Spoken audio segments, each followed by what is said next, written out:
sunshine on a rainy day. You are the one who takes my breath away. In today's video, we're working with this red snapper fish, and I've already cleaned it and I cut some slits on both sides of it. Now, we have a list of seasonings here that you can go ahead and screenshot. I am going to make a lot of my own today in this video, which I will also include the ingredients to what I'm going to make from scratch. But if you don't want to go through all of that hassle, I completely understand. Go ahead and just buy some or all of these seasonings from your grocery store and use as much or little as you want on your fish. The main goal is to make sure that you have that fish well seasoned. Now we're going to start off by dicing up some onions along with some diced tomatoes and pour over some red wine vinegar. This is called a quick pickling recipe, and I have those ingredients listed for you in a second to screenshot if you want to do so. You are the one who takes my breath away. In the vast skies. Moving right along, we're working on some tricolor peppers, giving them a quick slice. Now, tricolor simply means 3 colors. So we have the red, the yellow, and the orange.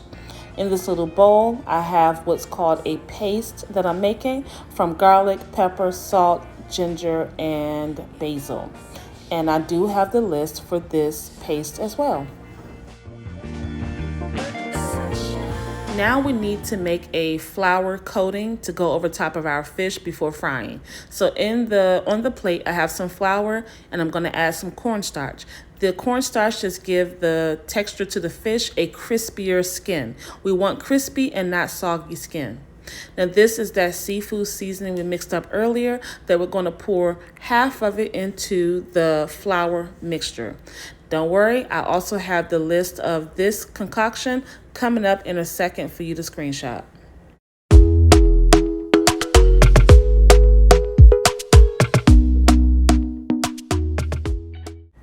Now it's time to season the fish. I already cleaned the fish off camera, and I also cut some slits into both sides of the fish.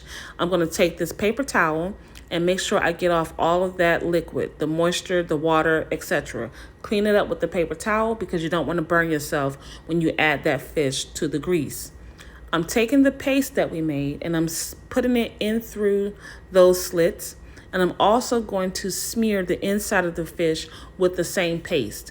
That way we ensure that we have full coverage of seasoning through and through this fish.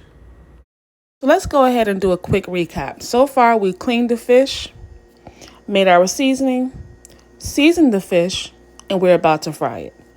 That's it. All right, the fish is well seasoned. Now we need to get it floured. We're only going to flour the outside of the fish. Do not put the flour on the inside of the fish. It's going to make your fish become gummy, and you don't want that, okay? Make sure you shake off the excess flour, though. If you do not, you're going to have a lot of burned flour at the bottom of your skillet. It's going to make your house smoky, and your fish is going to cook too fast. I know we all see the tail of the fish hanging out of the skillet. Yes, my skillet is too small for this job, but I'm going to work with it anyway. I'm going to cook the portion that's already in the skillet. Then I'll rotate that fish around to make sure it's cooked on all sides, and I'll definitely make sure that tail gets cooked. Don't worry. Whenever you're down, out in the cold, faithless and dark. So we lost a tail in this clip, but I'm going to show you at the end how you can put it back together and no one will ever know. Now we have the fish draining on a wire rack and the paper towel is underneath to prevent the fish from getting soggy. Now you need to dump out most of that oil in order to fry up the peppers, onions, and tomatoes. In a second, I'm going to tap around on the fish with a butter knife so that you can hear just how crispy that skin is.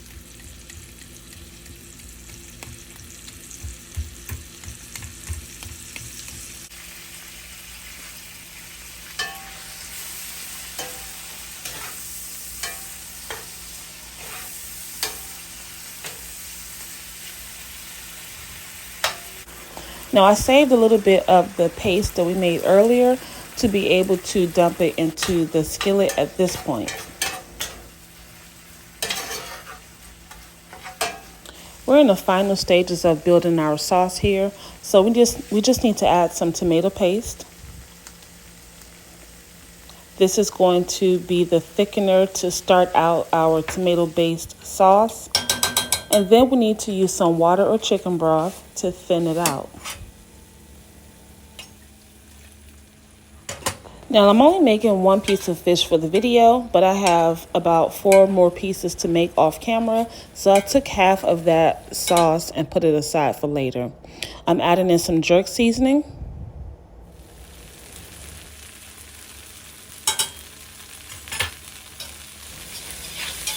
This is pretty much a yellow pepper paste that you can find in most international sections of your store. And the final ingredient will be some lemon or lime juice. This second half of the video was pretty much spent focusing on the sauce. And now I'm going to give you the ingredients to that sauce right here in this clip.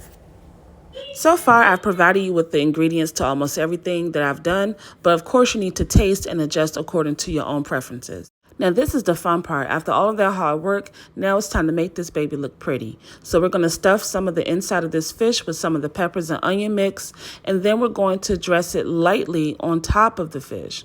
The reason why I'm stressing that we're doing that lightly, because again, we don't want to ruin that beautiful crust that we've created in the frying process. Now I'm going to go inside of those slits we made earlier and put just a little bit of the mix there. And then we're going to go ahead and transfer it over to our plate.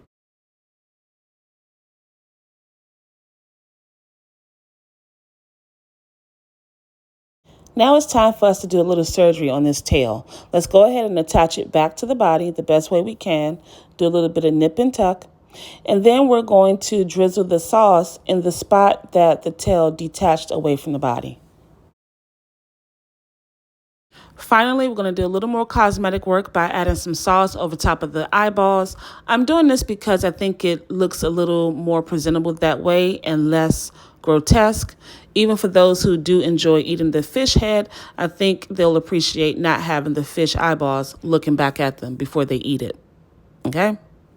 All right, we're doing our final drizzle of sauce. Again, just very lightly. We don't want to ruin that beautiful crust. And let's go ahead and get a good peek at how that seasoning permeated through the fish. And this is the aftermath. I want to thank you so much for watching. To all of my new subscribers, thank you for coming over, joining the channel. And to all of you who've been here from the beginning, thank you so much for sticking around. I'll see you guys next time.